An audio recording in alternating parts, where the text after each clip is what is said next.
Hello everyone, thank you for attending today. My name is Jody Dyson. I'm going to be giving a persuasive video of oil fracking, pros and cons.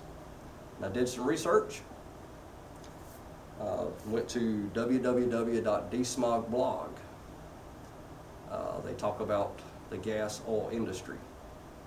There was an article just as recent as Monday, June the 24th, 2019, by Sharon Kelly, who actually talked to a CEO of Pioneer Oil Engineering, and his name was Scott Sheffield. Now, Scott stated that he is having second thoughts on the oil fracking rush. They originally promised investors a 40 to 60% return on their money. As of now, they're seeing that they are not able to produce that kind of return to the investors. Actually, in their second quarter of this year, they had already lost a total of $214 million. So it is a fast and easy way to access oil and gas from under the ground and under the rock shales, which is where they concentrate on here in the United States.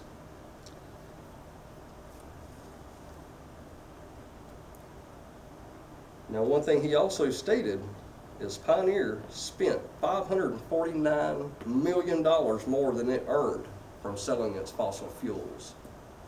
So that just tells you it's going to take a long time for anyone to get a return investment because of the cost of startup on these oil fracking sites, which is, the correct name is hydraulic fracturing. It's where they go under rock shales underneath the earth. They extract any crude oil, gas, minerals out from under it. Most of these places were actually seas that have dried up, and a lot of algae, plant life, sediment has been covered up for years. It takes a lot of pressure, very little oxygen, and over time it gets buried so deep, and with the Earth's intense heat, it turns into crude oil. Now, also, Scott Schlotterbeck was a former CEO of one of the largest natural gas suppliers. He stated, every time that a drill is put in the ground, they erode the value of billions of dollars of previous investments they have made because they cannot pay the returns and the money is not coming in like it was. Now, when they first started doing oil fracking, oil was up $65, $75 a barrel. Yes, you could make money if you could produce it fast enough. Today, oil is at an all-time low of $40 to $50 per barrel, which is why they're not able to pay their investors the amount they originally told them. I also went to www.botana.org. It's 26 pros and cons of fracking. It's by Crystal Aries. Now, one, it does help get to the oil and minerals and gas under the rock shale beneath the ground quickly. Now, in 2008, 50% of the United States electricity was generated by coal. In 2012, by oil fracking, it has reduced it to 37%. In 2018, the United States relies on 30% of coal for electricity. The rest is fossil fuels, renewable sources. Another pro, they say, is methane will not contaminate the groundwater. The groundwater is 1,000 feet. They drill much deeper.